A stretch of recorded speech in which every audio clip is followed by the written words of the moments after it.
got featured on the Colbert Report. Yes. That was a sort of famous sort of spark Yes. to let the match for California to blow up the way it did. I wanted to know. It's been at this point. I don't know how this makes you feel, but it's been almost 10 years at this point I know. since that happened, and I wanted to know. You've talked a lot before previously about how you feel about that situation, but being almost 10 years now, has your feelings toward it like changed at all, or has it become different? In general, no. I kind of can't believe it's been that long, because 10 years seems like a long time. And yet, if somebody, I would say, like, oh, it was 3 years ago, that's kind of how it feels still, which I think is how time just feels to everybody. Um, I still feel very positive and still in shock and like, wow, I can't believe that a late night host of all the books that could have been discussed. And for anyone who doesn't know, my publisher, Hachette, and Amazon were in a contract dispute in the months before the publication of my book.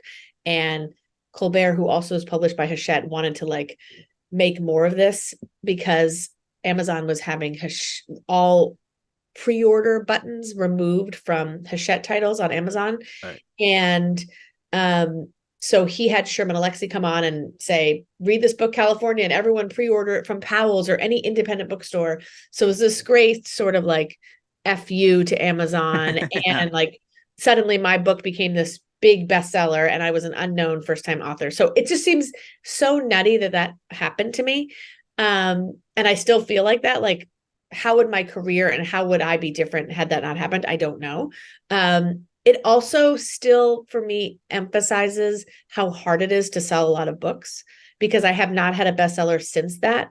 And I don't think California would have been a bestseller had that not happened. And that's not any knock against my work. I just think, one, it's just really difficult to get attention in the marketplace. I mean, Yeah. considering all the different ways that can grab people's attention.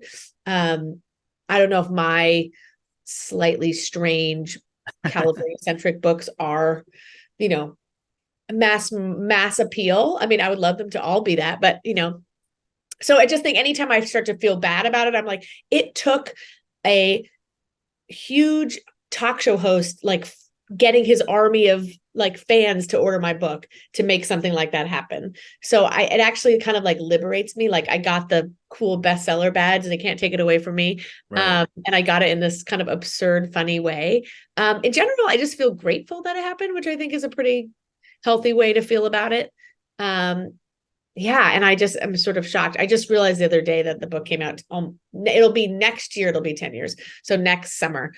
And that's just a little bit terrifying. It definitely it feels weird how time just passes us by I know. like You're that. like, slow down. And because you mentioned that your book since then, the two that you've written, haven't gotten that sort of like huge like boost or that huge like attention grabbing situation. But I will say Woman Number 17 is like, in my opinion at least, it's like no knock to your like talent, because like they're good books. Yeah. Thank you. Definitely. Well, it's funny. I think every writer should hope to feel this way, that you're getting better with every book.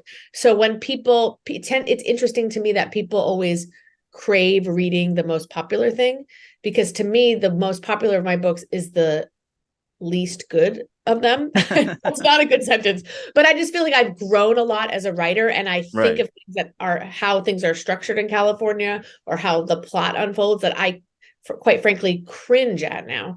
And so it's sort of like looking at pictures of yourself from seventh grade. You're not like, this was when I was the best looking. You're like, oh no, I was still like forming.